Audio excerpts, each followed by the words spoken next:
રાજ્યના પંચાયત મંત્રી બચુ ખાબડને હવે સાઇડલાઇન કરાયા હોય એવા સમાચાર સામે આવી રહ્યા છે। રાજ્ય સરકારના મંત્રી બચુ ખાબડને પડતા મુકાયા હોવાના સમાચાર। ધ્વજવંદન કાર્યક્રમમાંથી રાજ્ય સરકારના મંત્રી બચુ ખાબડને બાકાત રખાયા છે। રાજ્ય સરકારના મંત્રીને બાકાત રાખવામાં સામાન્ય વહીવટી વિભાગે જાહેર કરેલી યાદીમાં તેમનું નામ ન હોવાને લઈને ખુલાસો થયો છે। स्वतंत्र पर्व पर राज्य मंत्री बचू खाबड़ ने પડતા મુકાયા છે અને આખી આ ઘટનામાં છેલ્લા 85 દિવસથી બચુ ખાબડ એ ગાંધીનગરથી ગાયબ છે।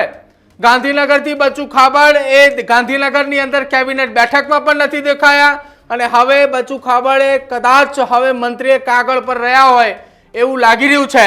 બીજી તરફ એક એવી પણ શક્યતાઓ છે કે સરકારે પણ સ્વીકાર્યું હોય કે બચુ ખાબડ પણ એ ભ્રષ્ટાચારમાં પરોક્ષ રીતે સામેલ છે। આ હવે સવાલો ઉઠી રહ્યા છે। શું મંત્રીમંડળમાંથી બચુ ખાબડની બાદબાકી હવે નક્કી માની શકાય? કેમ કે 85 દિવસ થયા કે બચુ ખાબડ એ ગાંધીનગરમાં પણ નથી, સરકારી કાર્યક્રમોમાં પણ ગાયબ છે અને બચુ ખાબડના દીકરાઓના કારણે સરકારની છબી ખરડાઈ હોવાનું અત્યારે હાલ અનુમાન લગાવવામાં આવી રહ્યું છે।